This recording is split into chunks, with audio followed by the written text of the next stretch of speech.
बिस्मिल्लाहिर्रहमानिर्रहीम। अस्सलामुअलैकुम। आपने अक्सर लोगों को ये दुआ मांगते हुए सुना होगा कि या अल्लाह हमें तौबातुल नसूह की तौफीक अता फरमा। हम बचपन में पढ़ते थे कि हर मुहावरे के पीछे एक कहानी होती है और हमारे टीचर ने हमें बहुत सारे मुहावरों के पीछे छुपी कहानियाँ सुनाई भी थीं, जैसे ये मुंह और मसूर की दाल, घोड़े बेचकर सोना, आम के आम गुठलियों के दाम, अब पिछताए क्या होत जब चिड़िया चुग गई खेत, वगैरह वगैरह। आज हम आपको तौबातुल नसूह के पीछे छुपी कहानी के बारे में बताते हैं। इस वाकया को मौलाना जलालुद्दीन रूमी, जिनको डॉक्टर इलामा इकबाल अपना रूहानी मुर्शद भी कहते थे, ने अपनी किताब मसनवी में लिखा है कि कैसे नसूह ने सच्ची तौबा की और अल्लाह ने उसको क्या इनामात से नवाजा। एक शख्स था जिसका नाम नसूह था। नसूह एक औरत नुमा आदमी था, बारीक आवाज, बगैर दाढ़ी और नाजुक अंदामे मर्द। वो अपनी ज़ाहरी शक्ल और सूरत से फ़ायदा उठाते हुए जनाना हमाम में औरतों का मसाज करता और मैल उतारता था। कोई भी उसकी हकीकत नहीं जानता था, सभी उसे औरत समझते थे और शाही महल्लात में बेगमात और शहजादियों को नहलाने और मैल निकालने की खिदमत पर मामूर था। और औरत के लिबास में ये शख्स मुलाजमा और खादमा बना हुआ था। क्योंकि ये मर्द शोहवत कामिला रखता था, इसलिए शहजादियों की मालिश से नफसानी लज्जत भी खूब पाता। और जब भी ये तौबा करने की कोशिश करता तो इसका जालिम नफ्स इसकी तौबा तोड़ देता। एक दिन इस आजिज ने सुना कि कोई बड़े आरिफ बुजुर्ग तशरीफ लाए हैं। ये भी हाजिर हुआ और कहा कि हमको दुआ में याद रखिए।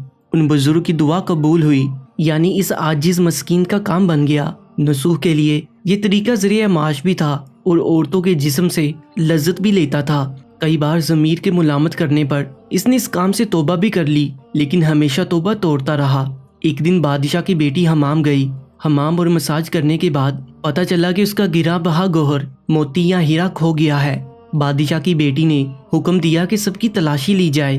सबकी तलाशी ली गई, हीरा नहीं मिला। नसूह रुसवाई के डर से एक जगह छुप गया। जब उसने देखा कि शहजादी की कनीज़ें उसे ढूंढ रही हैं तो सच्चे दिल से खुदा को पुकारा और खुदा की बारगाह में दिल से तौबा की और वादा किया कि आइंदा कभी भी ये काम नहीं करूँगा। मेरी लाज रख ले मौला। दुआ मांग ही रहा था कि अचानक बाहर से आवाज़ सुनाई दी कि नसूह को छोड़ दो, हीरा मिल गया है। नसूह नम आंखों से शहजादी से रुखसत लेकर घर आया।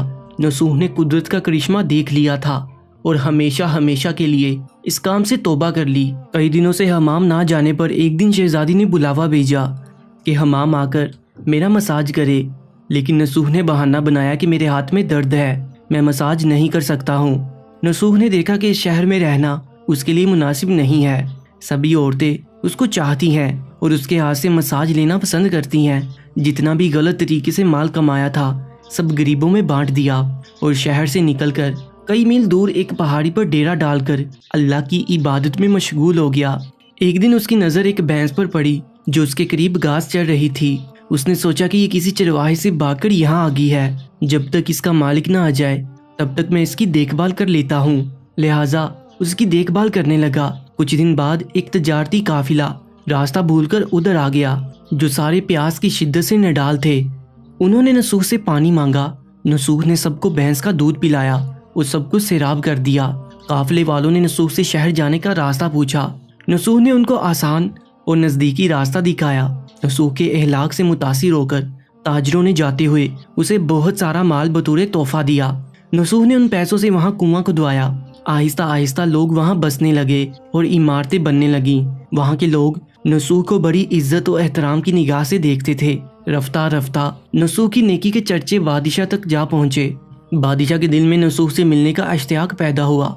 उसने नसूह को पैगाम भेजा कि बादशाह आपसे मिलना चाहते हैं, मेहरबानी करके दरबार तशरीफ ले आए।